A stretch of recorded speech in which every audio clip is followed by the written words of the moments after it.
Salut, c'est César. On se retrouve aujourd'hui pour un nouveau podcast. J'espère que vous allez bien. Je vais commencer ce podcast par deux citations. La première, on dit ce que cherche l'homme, c'est un sens à la vie. Je n'en suis pas sûr. Je crois ce que nous voulons, c'est se sentir que nous sommes vivants. De Joseph Campbell.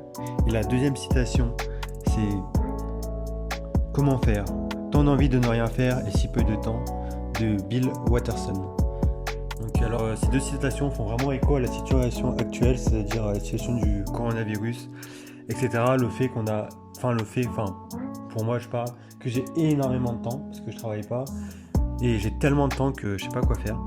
Là, ça sera plutôt un podcast sur plutôt une introspection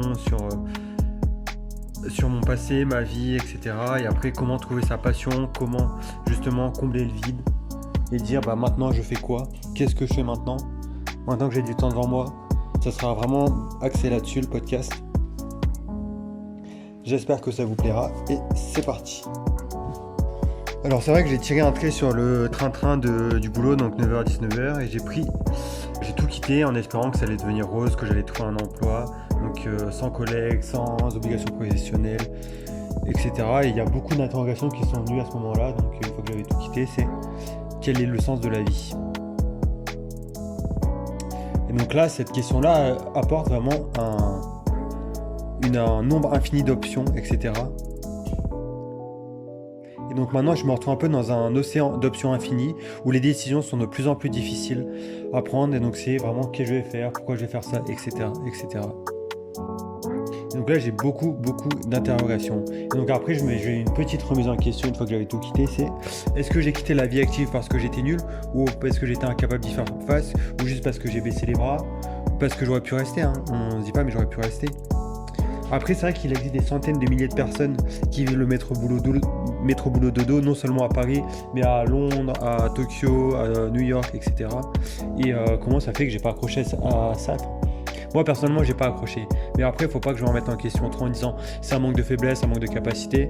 Vraiment après un an et demi, ça fait un an et demi là, je me dis c'était vraiment un choix que j'ai fait et c'était vraiment le bon choix.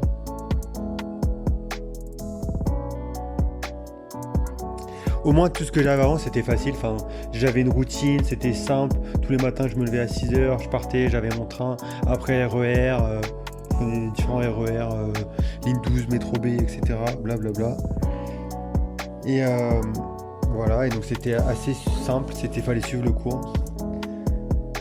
Et maintenant, et après il y a différentes questions qui sont venues au fil du temps, telles que pourquoi je ne suis pas plus heureux qu'avant, alors que je peux faire tout ce que je veux, j'ai tout le temps devant moi là, et pourtant j'ai l'impression qu'il manque toujours quelque chose. Mais c'est vrai qu'après les premiers mois, après avoir quitté mon emploi, j'ai rattrapé mes heures de sommeil. Donc je dormais peut-être 10-12 heures par nuit. Après j'ai regardé beaucoup de séries. J'ai saigné Amazon et Netflix, etc. Et après en fait on se rend compte, je me suis rendu compte que moins on fait de choses, moins on est en activité, moins on fait de choses, et plus les doutes envahissent l'esprit. Et donc pour pallier à ça, j'ai essayé de développer une technique. Non, j'essaye de reproduire avant ce que j'aimais, notamment au niveau du sport. Essayez par exemple vous aussi de vous souvenir d'une expérience qui vous a totalement captivé, grâce à laquelle vous vous êtes senti pleinement vivant. Donc c'était quelque chose qui vous êtes tellement concentré dessus qu'il n'y a plus rien d'autre qui existe autour de vous. Donc moi je parle par exemple pour tout ce qui est sport extrême, snowboard, ski, vélo. Donc c'est pour ça que j'ai publié récemment des vidéos de vélo, etc. Mais là, vu le temps, il fait froid. En plus, là, c'est chaud et tout parce que je ne peux pas skier en France. Voilà. Donc maintenant, ce que je vous conseille, c'est de trouver un objectif ambitieux, un but qui vous oblige à progresser.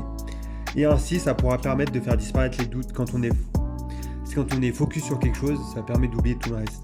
C'est ce que Abraham Maslow appelle une expérience paroristique. Et après, je suis aussi convaincu, après plusieurs mois de réflexion, que les grandes questions que nous nous sentons obligés de nous poser, quel est le sens de la vie, quel est mon destin, blablabla, ceci, cela, ça repose sur des termes tellement indéfinis qu'essayer d'y répondre, c'est une perte de temps totale. Mais retenez bien ceci, si vous ne pouvez le définir ou cela ne vous permet pas d'agir immédiatement, oubliez-le. Donc ce genre de questions, on se les pose, faut se les poser, mais S'il n'y a pas de réponse concrète, oubliez-les directement. Donc ma conviction est ainsi que la vie, pour qu'on la savoure, et ma conviction, c'est que la vie existe pour qu'on la savoure, et que la chose la plus importante est de se sentir bien avec soi-même. Donc c'est à chacun de nous de trouver sa voie pour y parvenir, au rythme de chacun. Pour certains, la réponse sera de travailler avec des orphelins, pour d'autres, ce sera de composer de la musique ou encore faire du jardinage. La quête de l'amour de soi et du bonheur n'a rien d'égoïste ou d'hédoniste. Et donc là, on peut rebasculer sur une autre question, c'est que vais-je faire de mon temps libre pour profiter de la vie et me sentir bien avec moi-même? Donc moi, il y a 2 axes majeurs, c'est 1, apprendre, et 2, se consacrer aux autres. Donc là, dans apprendre, ça veut dire apprendre une nouvelle langue, apprendre à danser par exemple, à faire un instrument de musique. Ou après, c'est tout ce qui vient dans, par exemple, le don de soi, c'est aider les autres aussi. Ça veut dire, par exemple, participer à faire des actions dans des ONG, etc. Et là, je reviens sur un concept qui me plaît vraiment, c'est que vivre, c'est apprendre. Pour ma part, apprendre de nouvelles choses, découvrir de nouvelles personnes, rencontrer de nouvelles personnes, découvrir de nouvelles cultures, découvrir des nouvelles sensations, des saveurs, etc. C'est vraiment quelque chose qui me plaît. Donc en effet, il est toujours possible de perfectionner son cerveau dans la zone de confort, dans son cocon, en restant dans son pays, dans son entreprise, etc., etc. Voilà.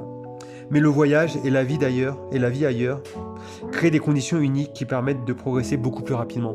Par exemple, partir dans un pays étranger, apprendre une nouvelle langue, évoluer dans un pays avec des nouvelles mœurs, etc. Ça, c'est ce que je vous encourage vraiment de faire. Bon, je reconnais qu'actuellement le contexte n'est pas au top, mais bon, là je pense que pour 2022, là, je pense que le coronavirus va pas passer, mais on pourra vivre avec, on pourra reprendre une vie à peu près normale, voyager, etc. Et donc dans un nouvel environnement vraiment très différent, cela vous permet de percevoir autrement vos propres préjugés. Et ainsi, il est beaucoup plus facile de corriger ses propres faiblesses, etc. Il y a également la lecture qui permet de nous faire voyager. On peut voyager à travers les livres, les romans, etc. Les films aussi. Bon, c'est court, mais ça permet également de voyager. On peut également faire du bénévolat. J'ai parlé des actions auprès des ONG, mais le bénévolat, c'est aussi quelque chose, c'est le don de soi. Donc là, on peut trouver une passion dans l'aide auprès des autres. Il y a 1001 façons d'agir pour aider son prochain et la planète. Le musicien qui fait naître un sourire sur le visage de milliers ou millions de personnes. Un éducateur qui change la vie d'un enfant. Il n'y a ni dogme ni règle, seulement la façon dont vous abordez le monde et ceux qui nous entourent. Trouvez votre cause et portez-la fièrement. Voilà, donc là c'était un petit podcast pour vous, justement vous donner envie de, par exemple, trouver des activités, une passion, un rêve et vous y tenir pour cette année. Voilà, c'est un peu brouillon, j'ai essayé de le réécrire, de le réécouter. Mais bon, comme après, il faut que je mette des trucs sur YouTube pour remonter dans l'algorithme. Je vais le poster là. Voilà, je vous souhaite une excellente réussite et... un bon succès, une excellente réussite. Et bonne soirée à tous.